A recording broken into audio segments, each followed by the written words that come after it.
post-apo, c'est un peu ma petite marotte. Promis, dans les prochains numéros, je ne prendrai pas de post-apo. Enfin, j'espère. Faire du post-apo, bon voilà une chose plaisante. La dystopie est un genre à la mode.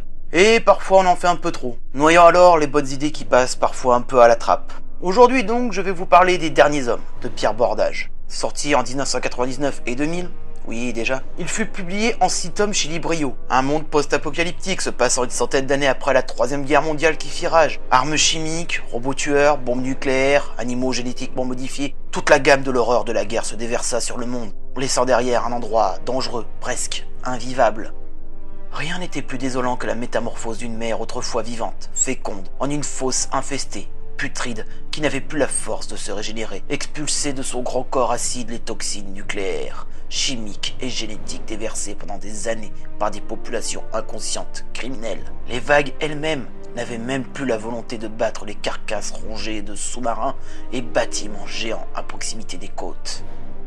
Nous allons suivre essentiellement un personnage, celui de Solman, dans ce qui pourrait s'apparenter dans le récit à une quête initiatique, dans son sens le plus littéral du terme d'ailleurs. Le monde est empreint de mysticisme, toute faculté peut y être interprétée comme un don. La Bible sert aussi beaucoup de références. Mais cela trouvera son explication un peu plus tard. Gardez tout cela à l'esprit, c'est assez important. Solman est boiteux, certes, mais en contrepartie, il peut lire les pensées, et aussi avoir des prémonitions, ce qui a fait de lui un donneur.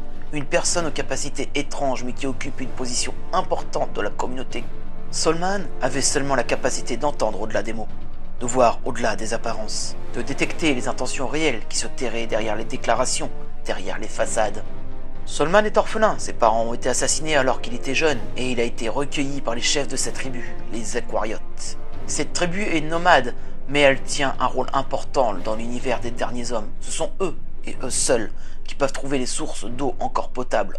Autant dire que niveau importance dans ce genre d'univers post-apocalyptique, on se pose là.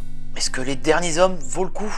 Sans l'ombre d'un doute, oui. Et je ne dis pas cela parce que ça a été écrit par Pierre Bordage. L'univers apocalyptique est certes dévasté, on pourrait sentir le vide comme beaucoup d'autres romans de ce genre. Mais les relations humaines, qui sont le cœur même d'un récit dystopique de ce genre, y sont bien présentes. Tout y est bien lié, que ce soit l'amour, la trahison, la guerre entre les clans restants qui explosera dans le récit. Le mysticisme qu'ont les gens à se raccrocher au peu qu'il reste. L'horreur de la Troisième Guerre mondiale est encore plus présente plus de 100 ans après, et celle-ci prend encore son lot de morts. Comment sourire d'une enfance dans un monde où chaque plante est une meurtrière en puissance, où chaque gorgée d'eau peut vous emporter en quelques secondes, où chaque bosquet cache une horde d'animaux sauvages ou un essaim d'insectes génétiquement modifiés? Salmon va devoir prendre en main le destin de ceux qui ne sont pas encore morts, de ceux qui ont décidé de le suivre, lui, le donneur, celui qui peut lire dans les esprits. Pierre Bordage nous livre une série complète, avec des personnages qui vont subir une véritable évolution. Ce qui est intéressant, c'est de voir que beaucoup de personnages ne sont pas là qu'en tant que personnalité de service, devant juste remplir des lignes de dialogue. Et croyez-moi, si parfois on se doute de certaines choses, d'autres nous arrivent un peu comme un coup de poing bien placé. Le reproche qu'on pourrait faire aux Derniers Hommes, c'est son mysticisme et ses références bibliques quasi étouffantes sur la fin. Il est vrai que cela peut être assez énervant, mais néanmoins, j'ai trouvé l'exploitation de cette idée et surtout la manière dont c'est expliqué assez intéressante. Et finalement, ce n'est que le reflet qu'une certaine vision qu'on pourrait avoir de la société de nos jours. Attention, le petit point spoiler arrive. Rendez-vous à cette timeline de la vidéo pour reprendre en cours de route. Bon, vous êtes toujours là? Bien. Il faut savoir que, mis à part les pouvoirs spéciaux dont disposent certains donneurs, il n'y a rien de surnaturel. Juste des scientifiques qui ont poussé son avancement extrêmement loin et qui ont préparé cette fin du monde en se basant sur la Bible elle-même. Et non, pas de Dieu ou de je ne sais quelle présence mystique supérieure. Juste une secte qui a poussé les codes un peu trop loin et aussi la mise en scène pour cette orchestration de la fin du monde.